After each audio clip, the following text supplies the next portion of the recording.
Maya Chen had always been the pride of her traditional Chinese-American family. At 19, she was a pre-med student at Stanford, following the path her parents had carefully laid out since childhood. Her father, Dr. Richard Chen, was a respected cardiologist, and her mother, Susan, had sacrificed her own career to ensure Maya and her younger brother would excel academically. The Chen family represented the American dream realized through discipline, education, and unwavering commitment to their values. Everything changed on a cold February evening when Maya sat across from her parents in their pristine dining room, her hands trembling as she spoke words that would shatter their world. "I'm pregnant," she whispered, her voice barely audible above the ticking of the grandfather clock. The silence that followed was deafening. Her father's face turned ashen, while her mother's chopsticks clattered to her plate. "This is impossible," her father said, his voice cold and measured. "You're throwing away everything we've worked for. Everything we've sacrificed." Her mother began to weep, not the gentle tears of understanding, but the harsh sobs of someone witnessing the destruction of their deepest hopes. Maya tried to explain that she loved David, her boyfriend of 2 years, that they had plans to marry, but her words fell on deaf ears.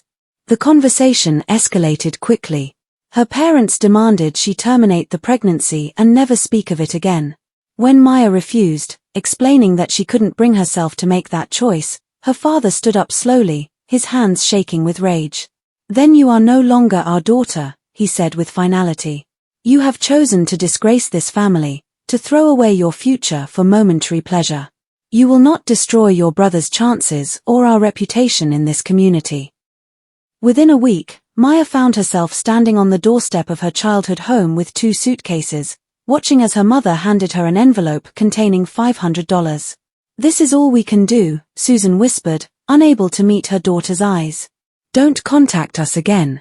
The door closed with a soft click that echoed like thunder in Maya's chest. The first months were brutal. Maya moved into a cramped studio apartment in a rundown neighborhood, working double shifts at a diner while trying to keep up with her classes. Her body ached constantly, her feet swollen from standing for hours, her back screaming as her pregnancy progressed. David, overwhelmed by the responsibility and his own family's disapproval, gradually distanced himself until he stopped returning her calls altogether. It was Mrs. Rodriguez, the elderly woman who lived next door, who became Maya's unexpected lifeline. Elena Rodriguez had raised 5 children as a single mother after her husband died young, and she recognized the look of desperate determination in Maya's eyes. She began bringing over plates of food, sitting with Maya during her loneliest evenings, and sharing stories of her own struggles. "Mija," she would say, stroking Maya's hair as they sat together, "strength isn't about never falling down. It's about getting back up every single time." When Maya went into labor 3 weeks early, it was Mrs. Rodriguez who held her hand in the hospital, who cut the umbilical cord when no family came forward, who whispered prayers in Spanish over the tiny baby girl Maya named Isabella. The nurses assumed Elena was Maya's mother, and neither woman corrected them. Determined to provide for Isabella while still pursuing her dreams, Maya made the difficult decision to switch her major to business and marketing, fields that offered more flexible career paths for a single mother. She studied during Isabella's naps, attended online classes after putting her daughter to bed, and slowly began to build a new version of her future. Years passed like pages turning in a book written with determination and sacrifice. Maya graduated summa cum laude, started working for a non-profit organization focused on educational access for underprivileged children, and eventually launched her own consulting firm helping immigrant families navigate the American education system. Isabella grew into a bright, curious child who spoke both English and Spanish fluently, thanks to Mrs. Rodriguez's influence, and who had never known want for love, even if their apartment was small and their budget tight. By the time Isabella turned 8, Maya had been featured in several business magazines as a young entrepreneur making a difference in her community. Her firm had helped hundreds of families, and she had been invited to speak at conferences across the country about educational equity and the immigrant experience in America. It was Maya's brother Kevin who first reached out, finding her through a Google search that led him to an article about her work. At 25, he had become a successful architect, but something was missing from his life. The family dinners felt hollow, the celebrations muted by the absence of his sister. He had never forgotten Maya's laugh, her fierce protectiveness of him, or the way she used to help him with his homework even when she was exhausted from her own studies. Kevin's first email was simple. Maya, I miss you. I have a niece I've never met. Can we talk?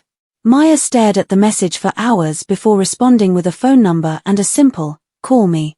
Their conversation lasted 3 hours, filled with tears, apologies, and careful revelations. Kevin told her about their parents' divorce 2 years prior, how their father had thrown himself into his work until he barely came home, how their mother had fallen into a depression that lasted months. He shared how he had graduated at the top of his class but felt no joy in the achievement because Maya wasn't there to celebrate with him. Maya, in turn, told him about Isabella's first steps, her first day of school, the way she collected beetles in the park and asked endless questions about everything.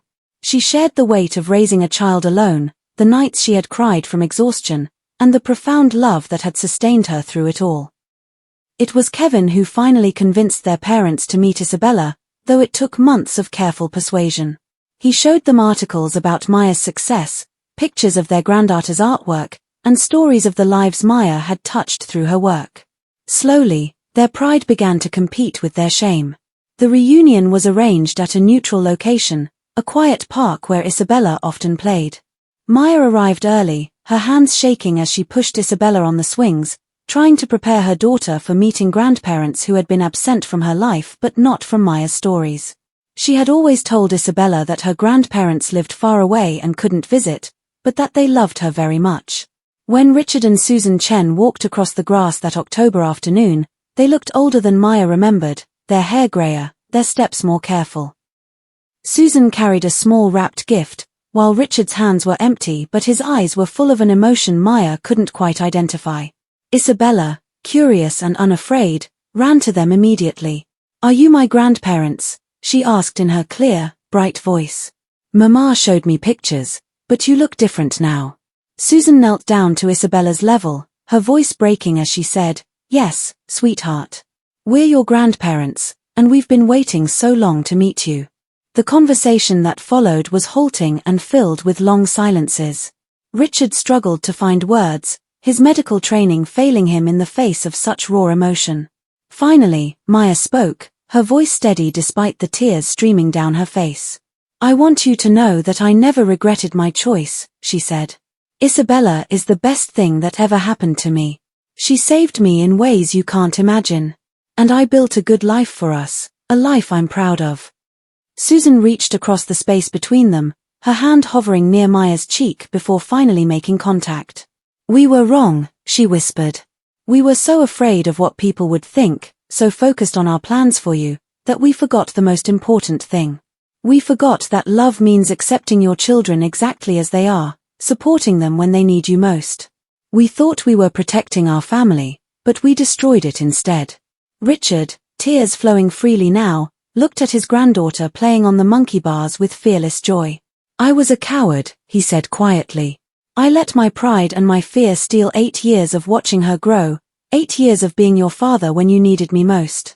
I can't get those years back, but I want to be here for whatever comes next, if you'll let me. Maya felt something she hadn't experienced in nearly a decade, the possibility of forgiveness. Not the quick, easy forgiveness of movies, but the slow, careful kind that requires patience and trust to rebuild. It's going to take time, she said honestly. Isabella and I have built our own family, our own traditions. You can't just step back in and expect everything to be the way it was before. We don't want it to be the way it was before, Susan said, watching Isabella demonstrate her cartwheel technique with serious concentration. We want to learn who you've become, who she is, and how we can be part of your lives going forward. We want to earn our place in your family. Over the following months, they began the slow work of rebuilding.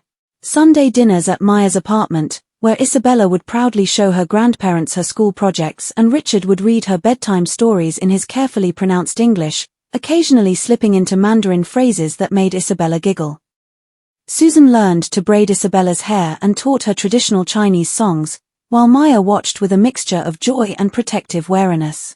There were difficult conversations ahead, moments when old hurts would surface and threaten to derail their progress. Maya had to learn to trust again, while her parents had to confront the full weight of their choices and their consequences. Isabella, with the resilience of childhood, embraced her grandparents while also maintaining her fierce loyalty to the life she and her mother had built together. The healing wasn't linear or simple. Some days were harder than others, filled with awkward silences or misunderstandings that echoed old wounds. But gradually, they began to create new memories to layer over the painful ones. Richard teaching Isabella to play chess, Susan helping Maya with business presentations, Kevin building elaborate blanket forts that made Isabella shriek with laughter. Mrs. Rodriguez, now in her 70s but still sharp as ever, became an honorary grandmother to Isabella and a bridge between Maya's old and new families. She would sit at Sunday dinners, translating when needed, telling stories that made everyone laugh, and reminding them all that family isn't just about blood, but about choosing, again and again, to love and support each other through whatever comes. On Isabella's 9th birthday, as Maya watched 3 generations of her family singing Happy Birthday in 2 languages, she felt something she had thought lost forever, the sense of being truly, completely loved and accepted. The little girl blowing out her candles didn't know that her very existence had once been seen as a shame to bear. She only knew that she was surrounded by people who adored her, who celebrated her dreams, and who would be there for whatever adventures lay ahead. Maya caught her father's eye across the table and saw in his expression not the disappointment and anger she had carried for so many years, but pride. Pride in the woman she had become, in the daughter she had raised, in the strength she had found when everything else fell away. The wound wasn't fully healed, might never be completely whole, but it no longer defined her. Love, it turned out, was big enough to hold both the pain of the past and the promise of the future, creating space for forgiveness to grow in its own time, in its own way.